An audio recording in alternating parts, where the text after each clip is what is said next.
This is Sylvia Saber with OpTV Global Headlines, starting with the top international stories for the day.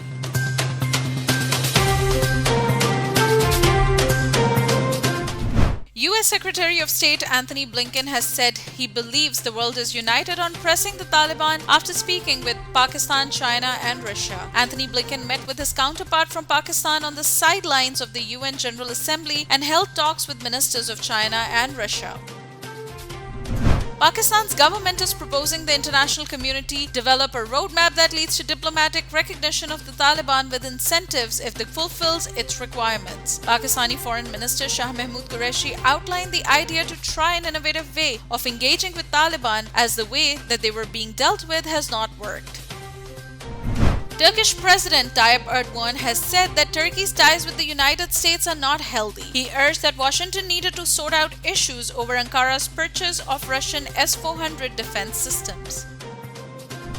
The U.S. House of Representatives has voted overwhelmingly for legislation to provide $1 billion to Israel to replenish its Iron Dome missile defense system. The money provided by Washington will be spent to replace missile interceptors used during Israel's war on Gaza in May, in which more than 250 Palestinians were killed.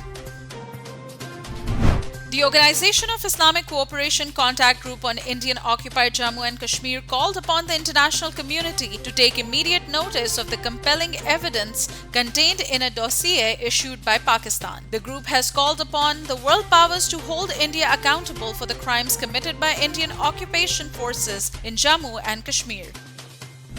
British Labour MP Tahir Ali has called for the Indian High Commissioner to the United Kingdom to be barred from Parliament because of the military occupation of Kashmir. He said Britain must act on the world stage to help end human rights abuses by a brutal occupying military force in Kashmir. South Africa's president urged world leaders to a lasting and peaceful solution to the Palestinian issue based on internationally agreed parameters. Cyril Ramaphosa believes that there shall be no peace and no justice until the Palestinian people are free from occupation.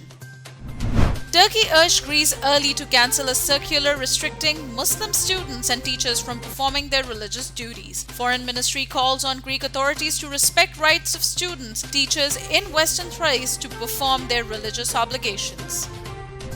The window is still open to revive the 2015 Iran nuclear deal but won't be forever, a senior US official said. He added that Washington was prepared to be patient as Iran has yet to name a negotiator, set a date for talks. United Nations Chief Antonio Guterres has urged the world nations to rework their food priorities. He noted that food systems currently generate 1/3 of all greenhouse gas emissions. Up next, we have the national updates. Troops from the People's Liberation Army China and Pakistan Army are participating in the Joint Anti-Terrorist Exercise 2021. The 2-week-long Stage 2 is being conducted in Pakistan. Exercise is aimed at enhancing synergy, counter-terrorism operations, compound clearance, close-quarter battle, and medical evacuation. Indian troops in their fresh act of state terrorism martyred 4 more Kashmiri youth in Baramulla and Sufyan district of Indian illegally occupied Jammu and Kashmir. Meanwhile, the All Parties Hurriyat Conference spokesman has condemned the fresh dismissal of Kashmiri employees by the Modi regime on fabricated charges. Prime Minister Imran Khan and Iraqi Prime Minister Mustafa al-Kadhimi during a telephone call have expressed desire to strengthen bilateral cooperation. Both leaders hope to promote trade, investment, infrastructure development, and religious tourism in the region. Pakistan does not have the capacity to bear more Afghan refugees. Foreign Minister Shah Mahmood Qureshi told U.S. Secretary of State Anthony Blinken. The foreign minister told his counterpart that Pakistan aspires to promote trade, investment, and people-to-people contact with the United States.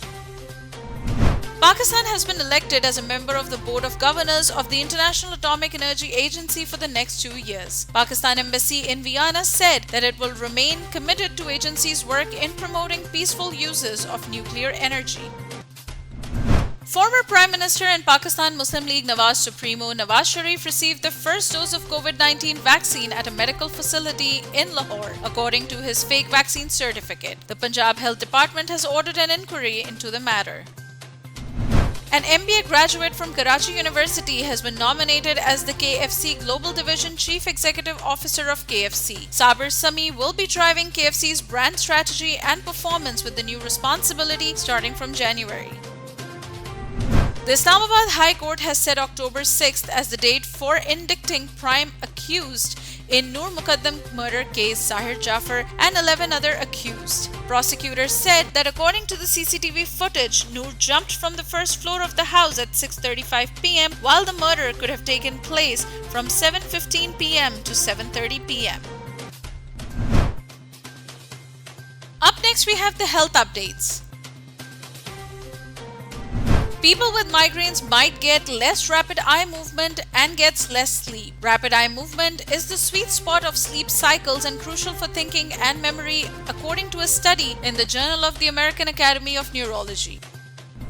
Pakistan reported 2,233 more COVID-19 infections, pushing the nationwide tally of confirmed cases to 1,234,828, while 50 more people died of COVID-19 in the last 24 hours. The country's COVID-19 positivity rate now stands at 4.23%.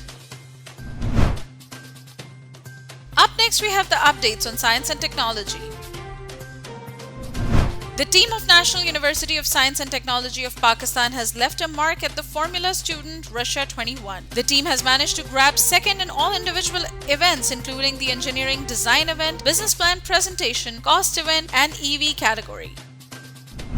Samsung Electronics, in collaboration with R&R Industries, is setting up a television lineup facility in Pakistan's metropolitan city of Karachi. The facility is expected to produce 50,000 units per year and would become functional in the fourth quarter of 2021. Up next, we have the sports updates. Prime Minister of the United Kingdom Boris Johnson is angry with the England and Wales Cricket Board over the decision to abandon the Pakistan tour. British ministers also believe that the decision has damaged the relation between the two countries.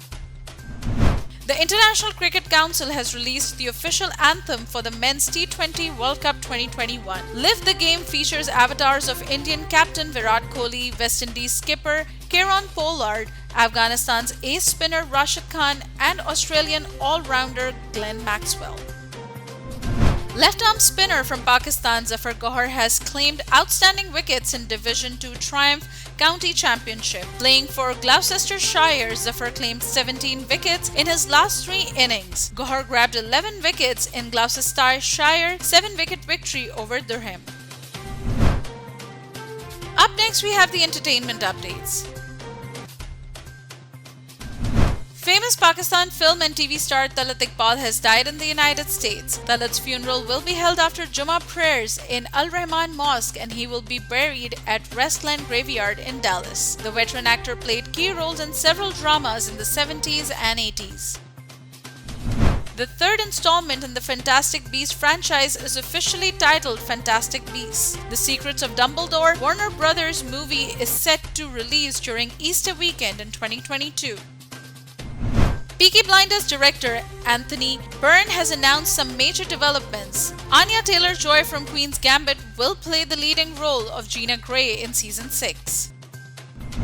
Japanese luxury grapes Ruby Roman have been sold equals to 76,000 rupees. Specific criteria to scrutinize each grape is first the Ruby Roman's color, then the size of the grains, and each grape must be at least 20 grams.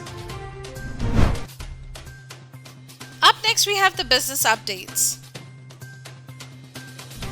The European Union has decided to maintain the Generalized Scheme of Preferences status of Pakistan. Under GSP Plus, there will be no tax on Pakistani products. Pakistan's local currency depreciates around 0.21% against the US dollar. The rupee lost 35 pesos to close at rupees 169.03 against the greenback in the interbank market. Pakistan will have to take tough decisions in future due to the International Monetary Fund program. State Bank of Pakistan's governor said that the growth rate has increased from a minus level to 4% and foreign remittances to increase by 27% during the last fiscal year. Emirates is the first airline to implement the International Air Transport Association's Travel Pass solution on 6 continents. Currently, it is available to Emirates customers traveling from 50 cities. The rollout across all 120 Emirates destinations is expected to be completed by October.